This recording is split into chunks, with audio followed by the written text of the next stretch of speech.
सिर्फ मेरी बेटी चाहिए, समझ गया ना? अरे पर शादी ब्याह में ये सब तो चलता है ना यार। और वैसे भी ये सब मैं तुझे नहीं अपनी बेटी को दे रहा हूँ, समझा? तो तू चुपचाप बैठकर समोसा खा। नहीं यार, तू मेरी बात समझने की कोशिश कर मेरे भाई।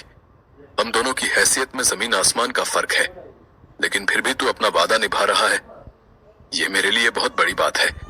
अब अगर मैं तुझसे दहेज लूंगा तो खुद से नजरें नहीं मिला पाऊंगा, और फिर दुनिया तो यही कहेगी ना कि अमीर दोस्त का फायदा उठाया मैंने।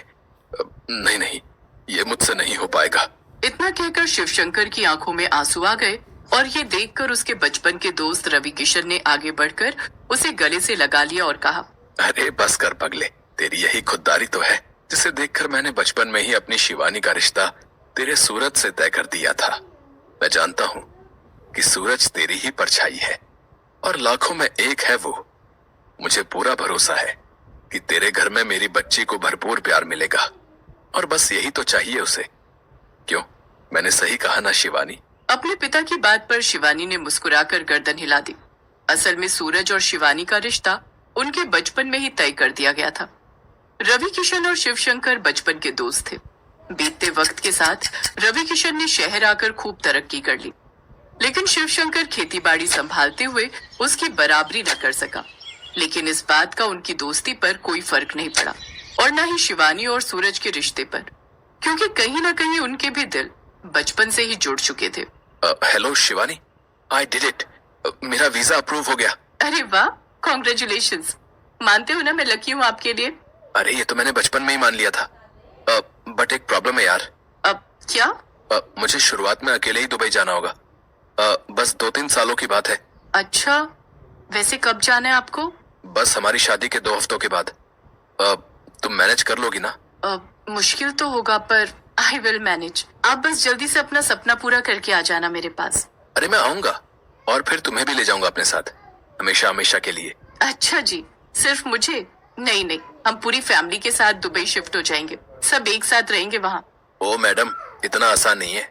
आसान नहीं है तो हम आसान बना लेंगे, आप अभी ज्यादा मत सोचो। सूरज शिवानी को वो हर खुशी देना चाहता था जो उसे उसके मायके में मिलती आई थी, और इसके लिए उसे कम वक्त में ज्यादा पैसा कमाना था। इसीलिए शादी के बस 2 हफ्तों के बाद अपनी नई नवेली दुल्हन को छोड़कर वो दुबई जा रहा था। इधर शिवानी उदास तो थी, लेकिन उसे लगता था कि दुबई जाकर अच्छी जॉब करना सूरज का सपना है।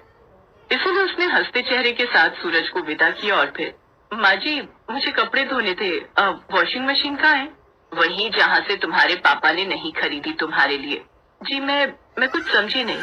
हाँ हाँ, तुम कहाँ कुछ समझोगी, समझदारी का पूरा ठेका तो मेरे परिवार ने ही ले रखा है ना। यहाँ कोई मशीन वशीन नहीं है, हम सब हाथों से ही धोते हैं कपड़े। अब जी ठीक है। सूरज के पिता ने शिवानी के परिवार से किसी भी तरह का दहेज लेने से साफ इनकार कर दिया था, और इसी शर्त के साथ शिवानी और सूरज की शादी हुई थी। लेकिन इस बात से सूरज की माँ पार्वती बहुत नाराज थी। शादी के वक्त वो लाख कोशिश करके भी अपने पति का इरादा नहीं बदल सकी, लेकिन अब वो अपनी सारी भड़ास शिवानी पर उतार रही थी। बहू, एक बात सुनो, ये इतने महंगे कपड़े पहनकर घूमने की जरूरत नहीं है यहाँ। अब तुम अपने बाप की हवेली में नहीं हो, ससुराल में हो, तो यहीं के रंग ढंग में रहो। तुम्हारे ये महंगे कपड़े देख देख कर मेरी बेटी का जी ललचाता है। अरे माँ जी, अगर ऐसी बात है तो मैं पापा से बोलकर सीमा के लिए भी ऐसे कपड़े मंगवा देती हूँ। अब कोई दिक्कत नहीं है।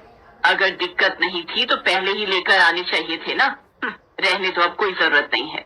माँ जी, पापा ने तो सब कुछ सोच कर रखा था, पर यहीं से मना किया गया था, इसीलिए।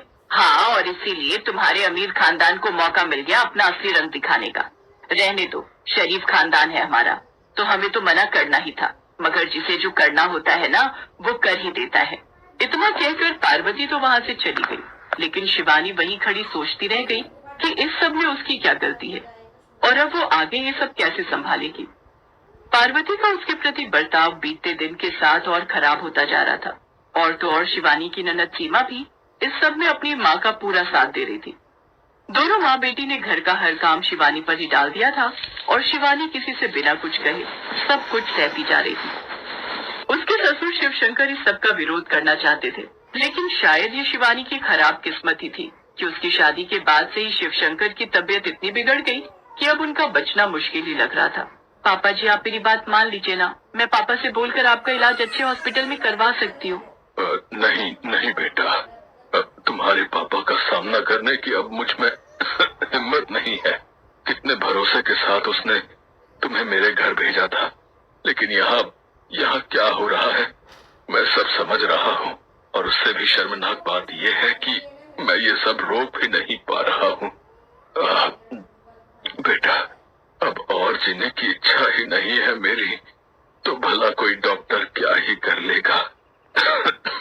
हो सके तो मुझे माफ कर देना बेटा, मेरा ये घर तुम्हारे लायक नहीं है। तुम चाहो तो अपने पापा से बात करके तुम वापस नहीं पापा जी, अब मेरा घर वो नहीं है, ये है, और यही मेरा परिवार भी है। और मेरे पापा ने हमेशा मुझे यही सिखाया है कि चाहे जो हो जाए अपने परिवार का साथ कभी नहीं छोड़ना। शिवानी की बात सुनकर शिवशंकर ने मुस्कुराते हुए उसके सिर पर हाथ फेरा, और बस यही वो पल था जब शिवशंकर ने अपनी आखिरी सांस ली और शिवानी के लिए मुसीबतें बढ़ने वाली। खा गई ये करम जली, खा गई मेरे पति को। बता तूने कैसे मेरे पति को, बता, वरना आज मैं तुझे जान से मार डालूंगी। नहीं माँ जी, मैंने कुछ नहीं किया है, ये गलत है, झूठ मत बोलो तुम। मैंने देखा था, पता नहीं पापा को क्या खिलाया तुमने जिसे खाते हैं पापा। अरे तो भैया को अब वही तुम्हारा हिसाब करेंगे। सूरज के आने का इंतजार शिवानी को भी था, क्योंकि अब वही उसकी आखिरी उम्मीद था। लेकिन शिवानी ये नहीं जानती थी कि दुबई से वापस लौटने वाला शख्स तो कोई और ही था। सूरज अच्छा हुआ जो आप आ गए। आप मुझे ले चलिए अपने साथ। अब मैं इस नरक में और नहीं रह सकती। देखिए ना माँ जी और सीमा मुझ पर कितना गलत इल्जाम लगा रही है। आज तक मैं चुप रही, लेकिन अब नहीं रहूंगी। शादी के बाद से इन दोनों ने कभी मुझसे सीधे मुंह बात नहीं की, और तो और मुझ पर घर का सारा काम ऐसे ला दिया जैसे मैं इस घर की बहू नहीं बल्कि नौकरानी हूँ। बस करो तुम, और कितना झूठ बोलोगी। माँ और सीमा ने मुझे पहले ही सब कुछ बता दिया था कि कैसे तुम यहाँ अपने अमीर बाप की धौंस दिखाकर सारा दिन बस बिस्तर तोड़ती रही। मेरी गलती थी, तुम्हें नादान समझकर कभी कुछ नहीं कहा। लेकिन अब जो तुमने किया है ना, उसके बाद ना तो इस घर में तुम्हारे लिए कोई जगह है और न ही मेरी जिंदगी में। इस एक पल में शिवानी के लिए सब कुछ खत्म हो गया। जिस ससुराल को वो अपना सब कुछ मानकर इतने दिनों से निभाने की कोशिश कर रही थी, वहीं से उसे अब बाहर का रास्ता दिखा दिया गया था। और ऐसा करने वाला उसका पति ही था, जो अपनी माँ और बहन की बातों में आकर उससे रिश्ता तोड़ चुका था। यहाँ मेरा कोई नहीं है, ये मुझे बहुत पहले ही समझ जाना चाहिए था, लेकिन कोई बात नहीं। आज ये बात समझाने के लिए आपका बहुत बहुत शुक्रिया। इतना कहकर शिवानी अपना सामान लेकर निकल पड़ी और हमेशा के लिए अपने मायके वापस आ गई। सूरज और उसके परिवार से अब उसका कोई रिश्ता नहीं था, लेकिन कुछ था जो अभी होना बाकी था। 5 साल बाद। अब किससे मिलना है आपको? शिवानी, मुझे माफ कर दो। मैं जानता हूँ मैंने बहुत देर कर दी, लेकिन मैं अब लौट आया हूँ। अब जाकर मुझे समझ में आया कि असल में गलत तुम नहीं, बल्कि मेरी माँ और मेरी बहन थी, जिन्होंने हमारे घर को बर्बाद कर दिया। वो मुझे तुम्हारे खिलाफ भड़काती रही, लेकिन तुमने भी तो कभी कुछ नहीं कहा। वो तो अच्छा हुआ कि पापा की लिखी एक पुरानी चिट्ठी मुझे घर में पड़ी मिल गई, जिसमें उन्होंने माँ और सीमा की सारी सच्चाई लिख दी थी। पर पता नहीं वो चिट्ठी उन्होंने मुझे भेजी क्यों नहीं। खैर वो सब छोड़ो, मैं तुम्हें लेने आया हूँ शिवानी, चलो मेरे साथ। कहाँ? उस घर में जो कभी मेरा हो ही नहीं सका। माफ कीजिए मिस्टर सूरज, अब पराई घर में पराई लोगों के साथ रहने का ना तो मुझे कोई शौक है और ना ही जरूरत। अब मैं खुद के लिए काफी हूँ। और हाँ, आपकी जानकारी के लिए बता दूं कि आपके पापा की लिखी वो चिट्ठी मैंने ही आप तक नहीं पहुँचने दी थी, पर शायद वो मेरी सबसे बड़ी गलती थी, जिसे अब मैं कभी नहीं दोहराऊंगी।